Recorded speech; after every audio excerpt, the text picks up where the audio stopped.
Welcome to the Humanities First Year Student Registration Information video. My name is Chris Flint. I am chair of the English department. I work on 18th century British literature and culture. My name's Ken Ledford, and I'm chair of the Department of History, and I'm a historian of 19th and 20th century German history. I want to start by briefly describing what the humanities are and why they are essential to a well-rounded education. The study of how people process and document the human experience is, simply put, what is done in the humanities. You can go back as far as you want. People have always used philosophy, literature, religion, art, music, history, and language to understand and record the world. It provides a sense of connection to one another, to our past, to other people beyond us. And it's crucial, I think, for understanding how vital systems of social, technological, and economic import function at the personal and collective level. So I think it really does matter to our society that its graduates from institutions of higher learning be well-versed in history, literature, philosophy, religion, and the arts. Whether you're an engineer or nurse, human motivations and needs become crucial and give you an advantage in your professions. Just as historians, painters, musicians, and novelists can create compelling accounts of the social world if they know something about medicine, about economy, about business, about engineering. And America's founders, as you all probably know, firmly believed that a grounding in philosophy, the arts, and knowledge of the past helped shape citizens for their world, and that hasn't changed. CWRU is an institution of higher learning. You're here then, presumably, to learn and to aim high. One of the advantages at Case Western Reserve is that we have a really terrific faculty in the departments of the humanities. There are 9 departments at Case Western Reserve that are classified in the humanities: art history, classics, which teaches both Latin and Greek, English, history, the Department of Modern Languages, which teaches a variety of spoken languages, the Department of Music, Philosophy, Religious Studies, and Theater. The faculty in all of these fields are really terrific. They are outstanding figures in their own research and teaching fields, both nationally and internationally. For example, Georgia Cowart in the Department of Music has won a fellowship from the National Endowment for the Humanities. Thridi Umrigar in the English department is an international best-selling novelist. Jim Sheeler in the Department of English is a Pulitzer Prize-winning investigative journalist who teaches journalism courses to our students, and who this summer has gotten access to the Republican National Convention for students in his courses. And if I can be parochial, Ted Steinberg of the Department of History is an internationally renowned historian of the environment in the United States. I would just like to add that I'm sitting beside a man who is internationally known for both German studies and the study of law, and is a Fulbright scholar. So, just saying. I want to talk a little bit about how the humanities work together in shaping courses in all of the departments at Case Western Reserve, and I'm going to talk a little bit from 2 courses that I'm offering this year. In the fall, because this is the centenary of the First World War, I've instituted a new course on the history of World War I. But to understand World War I, we're going to talk about how it was financed, which involves international flows of capital. We're going to talk about the cultural changes and social changes that it evoked, like the advent of women working in armaments industries, which gave rise after the war across Europe to the extension of the franchise to women. And is often the case in history departments, the papers are going to be assigned around war novels, to mine these novels for evidence for the social, cultural, and economic trends that the course emphasizes. But other humanities courses are extended engagements with really important texts. You're probably familiar with that from your high school English courses, where you read novels and read them closely, understand their context, understand the structure of the character development and the argument that the author is building. I teach a course that involves simply reading Volume 1 of Karl Marx's Capital to understand the details of the carefully constructed argument in this text that is much talked about and little read in contemporary society. The virtue of the humanities, the calling of the humanities, is to give students skills to approach phenomena as big as World War I, texts as big as Capital, with a critical eye and the ability to judge for themselves what they think about these materials. The professors that we've been talking about and the context we've been talking about, the coursework we've been talking about, all of this is taught by humanities faculty who routinely receive the university's highest awards in teaching excellence. We have generally small seminar classes, so you get personal world-class attention, but we also have a robust student peer group, so you don't get isolated either. And I think the people in humanities areas are very supportive, both students and faculty members. You'll feel very comfortable as well as challenged. And some of the people that we've mentioned so far are among the smartest and kindest people I know.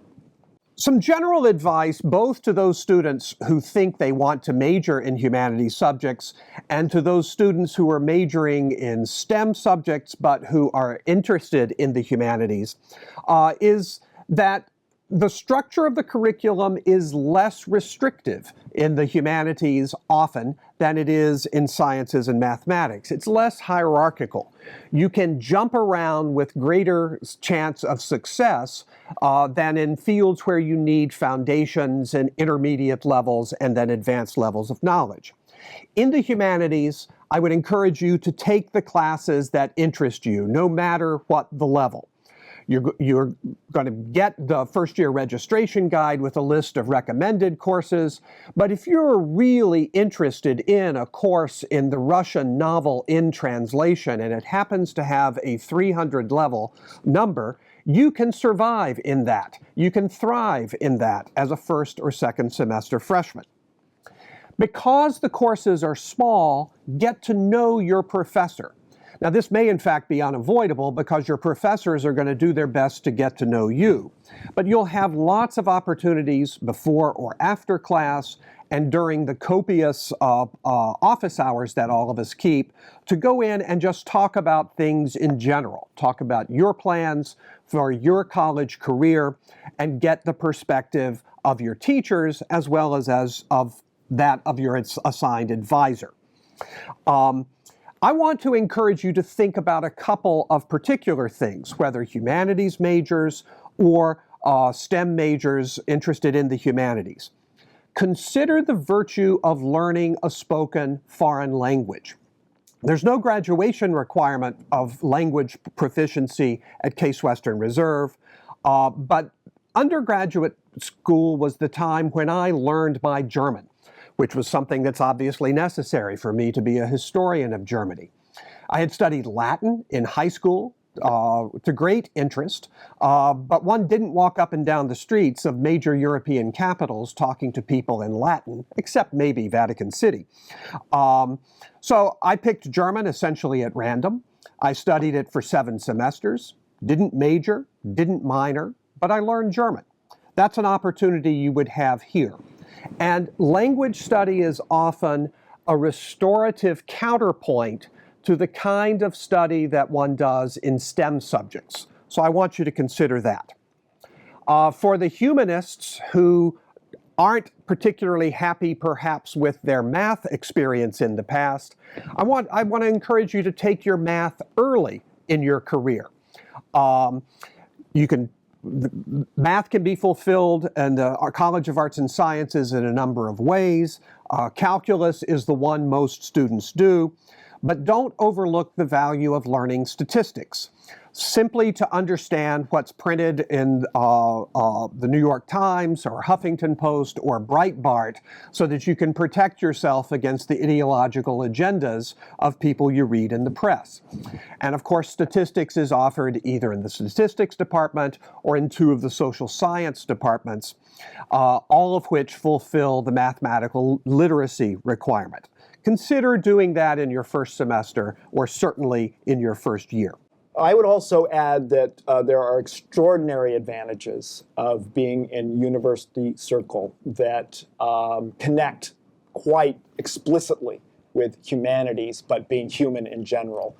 And there are just a plethora of world-class institutions here that humanities classes tend to connect with. So when you're taking humanities classes, you are also discovering University Circle. You could be doing original archival research at the Historical Society. You could be studying original works of art in one of the best museums in the country. You can be investigating medical history at the Dittrich. You can be analyzing symphonic music in one of the greatest orchestras in the world at one of the most beautiful places to do it, Severance Hall. We have great library resources and facilities for work in digital scholarship. And I think that humanities classes in particular help you navigate and learn from this incredibly rich and stimulating environment. For those of you who think you're interested in majoring in one of the humanities fields, or for those of you who would like to but feel that you are being pressured to major in a more market rational, and I use scare quotes around market rational field, you already know that we live in a historical moment in the United States when the cultural valuation of the humanities isn't as high as it once was. So that you are, if you choose to do this, you're a brave person. And at Thanksgiving, your aunts and uncles and grandparents will ask what you're majoring in. And if you say a humanities subject, they'll respond by, what are you going to do with that? Well, the proper answer, I think, back to them is, what can't I do with that? People who major in the humanities are the largest single group that goes on to law school. Now, that does require 3 more years of tertiary education, but it's a traditional field. I was a lawyer before I became a historian, so I was a history major, went to law school, practiced law, and then returned to graduate school in history 7 years after I finished undergraduate school. Humanities majors go on to the School of Medicine. National statistics show that the undergraduate major with the highest rate of acceptance in medical school is religious studies. For those of you who are staunch agnostics, you might want to reconsider things based on that news. And often we have engineering students who pursue humanities subjects either as a minor, that's very easy to do, or as a dual degree and graduate with a BS in one field of engineering as well as a BA in a humanities subject. They then become engineers, and these are the engineers who accede most quickly to management and higher level promotions. If you are interested in the humanities but are hesitant about its market rationality, come and talk to us. Chris keeps extensive office hours, I keep extensive office hours, and as we find out what your interests are in the humanities, if it's in a subfield of language and literature, Chris can help you, a subfield of history, I can help you, or if it's in another discipline, either of us can help you make connections with that department. Seek us out early in the semester. Explore your passions and interests.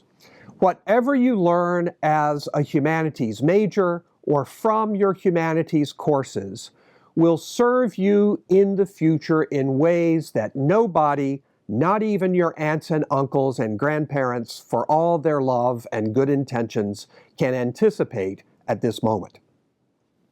And I just want to emphasize again that you'll be in relatively small classes in the humanities, often discussion-oriented. These are seminars.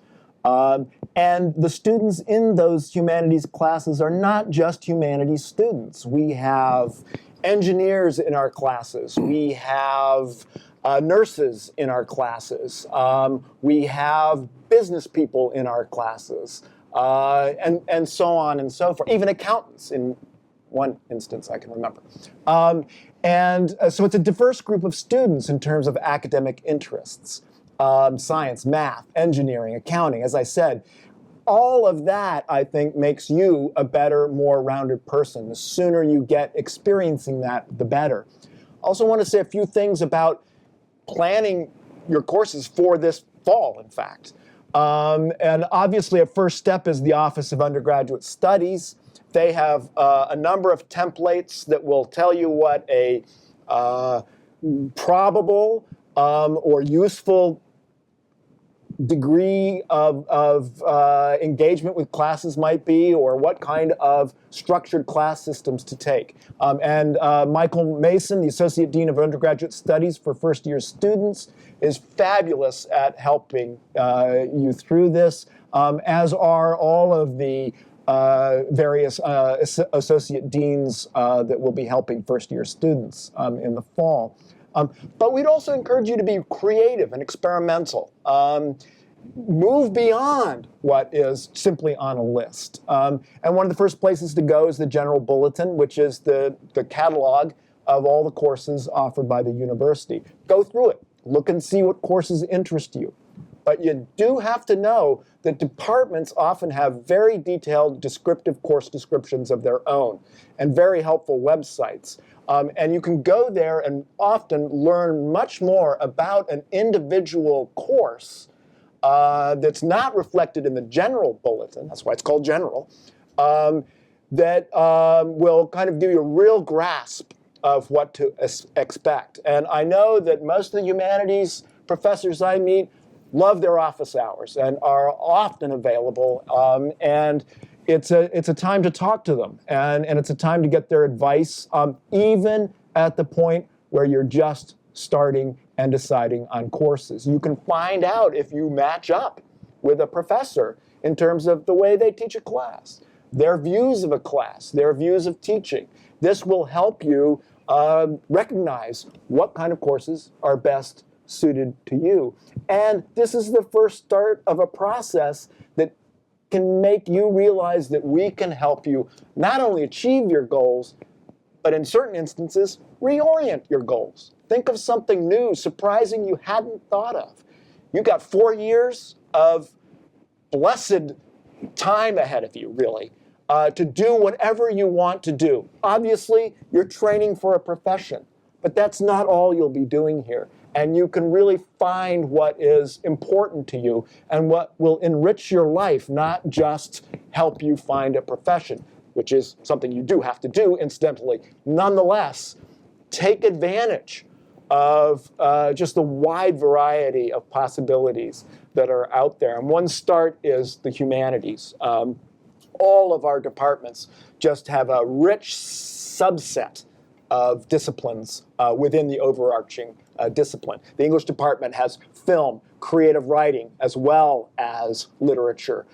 We do visual rhetoric. We do media studies. And that's typical, I think, of most humanities departments. Just a rich offering of diverse things that you can take and do. And people do change their mind about what their life is going to be when they start college and as they move through college or university. I would also urge you to take advantage of the drop-add period. I'm not sure all students do this, and I did this when I was an undergraduate. I just showed up at a ton of classes during drop-add to see what I was interested in, because it's a period in which you can, in fact, drop or add. And you really get a sense of what your relationship with the instructor might be, what teaching style they'll use. You can match up your way of learning with a professor right from the beginning. You can talk to these people, ask questions. You've got to feel free to get in touch with us. We are ready to help you both realize and reinvent your goals. Both Chris and I, for a large number of years, have been advisors to freshmen. We've taught for seminars. I'm teaching one in the fall. And incidentally, one of the fourth-hour activities is to go look at German Expressionist prints in the Cleveland Museum of Art. This is a course on the history of Berlin. So we have a lot of experience advising people like you. Most of us advise both from our own experience, Chris has mentioned his a couple of times, and from that of our watching our children go through college. Be open to possibilities that you haven't imagined. Chris mentioned that. I can't emphasize that enough. I went to college intending to major in chemistry. Like most of you, I had roughly equal scores on the two parts of the SAT. I actually had exactly equal scores on the two parts of the SAT. I had enjoyed sciences. I had enjoyed humanities. But chemistry was something I was really interested in. Did not want to be a pre-med. I was interested in research in chemistry.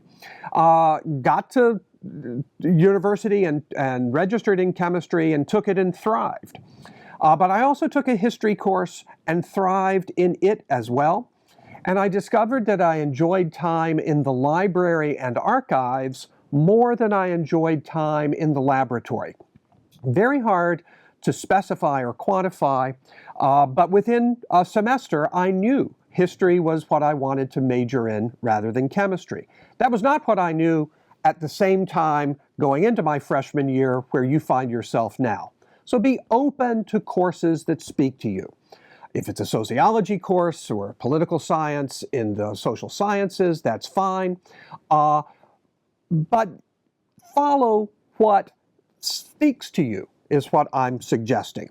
And as I've indicated, I made subsequent decisions that went in a variety of directions, each of which was a door that opened, an opportunity that spoke to me that I've benefited from following. So I can't give you any more heartfelt advice possibly than that, which is to observe and follow what speaks to you. I would also say that while you are choosing your courses in the fall and entertaining the possibility of taking humanities courses, or knowing right from the start that you're taking humanities courses, that you can tell your parents that at CWRU, humanities majors are very well prepared to enter the workforce, pursuing a graduate or professional degree, or finding a job. And we have departments that work actively and collaborate with the Baker Nord Center, with career services to find internships and job placement. Humanities majors routinely perform significantly well on such things as MCATs and LSATs.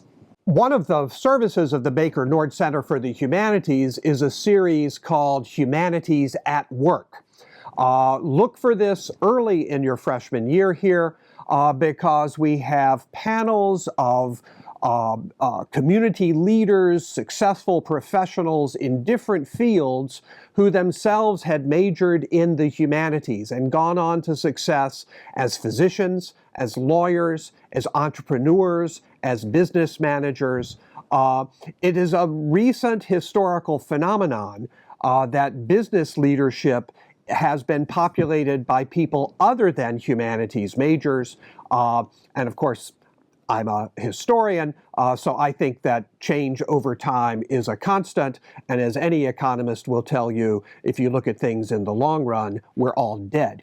So the humanities, the power of the humanities to open people's judgment and leadership abilities is something that I think will recur again and again for those of you who will wind up with careers in business. And I would add that when you're in a humanities department, you're not just taking courses for the major. You certainly can do that, and we more than welcome that. But there are minors, there are concentrations, there are the opportunities simply just to take a course here or there. And there's a lot of flexibility built in that respect. So even if you're not pursuing a major or a second major in the humanities, you will benefit from the skills that you can learn in the humanities, reading critically, for instance, thinking analytically, communicating articulately. These are all skills that employers are looking for, whether you go on to work in a university in the humanities or whether you go out into the marketplace elsewhere. It's just a way of really turning yourself into a particularly talented person. Well, this is probably more information than you wanted, and I'm sorry we've gone on so long. But the final message we want to leave you with is welcome. We're excited that you're here at Case Western Reserve, and we hope that you are as well. We wish you the best in registering for courses in the upcoming days. Think about them. Seek us out in August or September for additional advice when you get to campus. You'll have your SAGES advisor, but feel free to come see one of us. We hope you have an enjoyable balance of the summer and can't wait to meet you in the fall. I too am really looking forward to meeting you all in one way or another if that's possible. I will love to see you in your classes. If you take a humanities class, I might be one of those people in that class.